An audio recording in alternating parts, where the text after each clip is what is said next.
لما كان عمري 8 سنوات أخوي تمرض، كان ما يقدر ينطق، فوعدته إنه أنا راح أكون دكتورة وراح أعالج اللي مثله ما يقدر ينطق ولا يقدر يقول شنو بي من ألم. فكان آخر كلمة نطقها إلي هي إسراء، اسمي. ومن بعدها إجوا الناس قالوا لي إنه أخوك علاء راح الله يتعالج وراح يرجع، انتظري. بقيت أنتظره من 1998 إلى حد 2007. عرفت إنه أخويا مريض ومات وبعد ما راح يرجع. أنا كان وعدي لأخوي إنه أنا أعالج اللي ما يقدرون ينطقون ألمهم، ما يقدرون يقولون شنو بيهم، لأنه أخويا كان يتألم قدامي، فما لقيت قدامي غير الطب البيطري.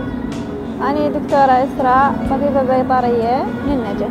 صحيح الناس تستهزئ وتقول حيوان، بس الحيوان هم روح، هم يحس، هم يتألم، ما يقدر يقول إيش بيه.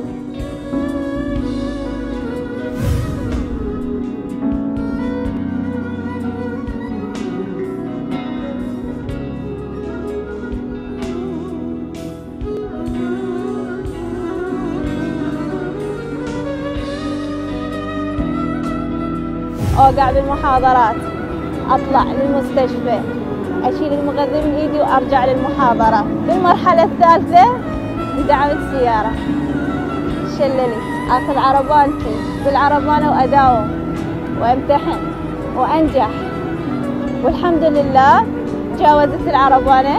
بالرابع أمي صار عندها نزيف بالدماغ،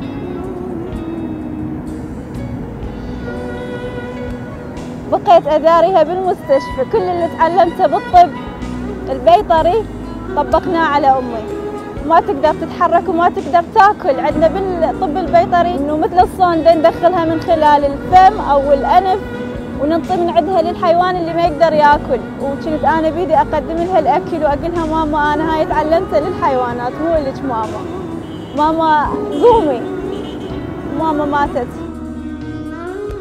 أخويا ما رجع لي صحيح، بس أنا فد يوم راح أروح له وأريد أروح له وافية بوعدي. فأنا هسه حالياً أملي الجديد من بعد التخرج إنه أنا أفتتح عيادة بيطرية وأخلي بها اسم أبوي دكتورة إسراء فاضل أيوب اللي هي هاي.